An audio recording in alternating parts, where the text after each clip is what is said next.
Hi friends, నేను మీ Devi Shekhar. Welcome back to my channel. ఈరోజు మన ఛానల్లో పాలకూర బఠానీతో హెల్దీగా సింపుల్గా చేసుకునే ఒక మంచి రైస్ రెసిపీని చూపించిపోతున్నానండి. దీనికోసం ముందుగా స్టవ్ మీద ఒక గిన్నె పెట్టుకొని నీళ్లు పోసుకోవాలి. నీళ్లు చక్కగా మరుగుతూ ఉన్నప్పుడు ఒక చిన్న కట్ట పాలకూరని శుభ్రంగా కడుక్కొని కాడలు తీసేసుకొని ఈ నీళ్ళల్లో వేసుకొని ఒక 2-3 మినిట్స్ స్టవ్ మీద అట్లనే మనము మరిగించుకోవాలి. ఆ తర్వాత స్టవ్ ఆఫ్ చేసుకొని దీన్ని కంప్లీట్గా చల్లారనివ్వాలి. ఇది చల్లారిపోయిన తర్వాత ఈ ఆకుకూరని మనము మిక్సీ జార్లోకి తీసుకొని వీలైనంత ఫైన్ పేస్ట్ లాగా చేసుకొని దీన్ని మనం పక్కన పెట్టేసేసుకుందాము. ఇప్పుడు స్టవ్ మీద ఒక పాన్ పెట్టుకొని అందులో మనము ఒక 2 టేబుల్ స్పూన్స్ వరకు ఆయిల్ వేసుకోవాలి.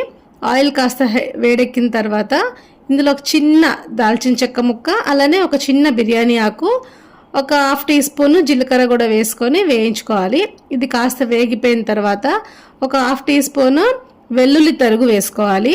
ఇది కూడా చక్కగా వేగిపోయిన తర్వాత ఒక చిన్న ఉల్లిపాయని ఇలా పొడవుగా కట్ చేసుకొని వేసుకోవాలి. ఉల్లిపాయ కాస్త మగ్గిన తర్వాత ఒక పచ్చిమిర్చిని సన్నగా పొడుగ్గా కట్ చేసుకొని వేసుకోవాలి. ఉల్లిపాయ పచ్చిమిర్చి చక్కగా వేగిపోయిన తర్వాత ఒక గుప్పెడు ఫ్రోజన్ బఠానీ వేసుకోవాలి. మీ దగ్గర ఫ్రోజన్ బఠానీ అవైలబుల్ గా లేకపోతే నార్మల్ బఠానీ అయినా సరే ఒక 1 అవర్ 2 అవర్స్ ముందు నానబెట్టుకొని వేయించుకోవాలి. బఠానీ కూడా చక్కగా మగ్గిపోయిన తర్వాత మనం ముందుగా రెడీగా పెట్టుకున్న పాలకూర పేస్ట్ని కూడా వేసేసుకొని ఒకసారి మొత్తం అంతా కూడా కలిపేసేసుకొని కొంచెం సాల్ట్ వేసుకొని ఈ పాలకూరలోని వాటర్ అంతా కూడా ఎగిరిపోయి పచ్చివాసన పోయి ఆయిల్ సపరేట్ అయ్యేంత వరకు మగ్గించుకోవాలండి. ఆయిల్ సపరేట్ అయిపోయిన తర్వాత మనం ముందుగానే పొడి పొడిగా వండి పెట్టుకున్న రైస్ని వేసుకోవాలి. బాస్మతి రైస్ కానీ నార్మల్ రైస్ ఏదైనా వేసుకోవచ్చండి.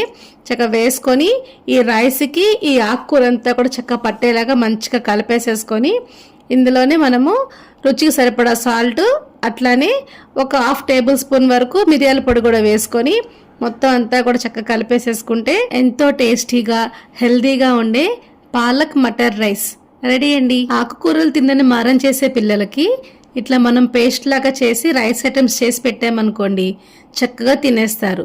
వాళ్ళకి అందాల్సిన పోషకాలన్నీ అంది వాళ్ళు ఎంతో ఆరోగ్యంగా ఉంటారు. మరి ఈ హెల్దీ లంచ్ బాక్స్ రెసిపీ మీకు నచ్చిందండి? అయితే మీరు ట్రై చేసి మీకు ఎలా కుదిరిందో కామెంట్స్ లో నాతో షేర్ చేయండి. Thank you.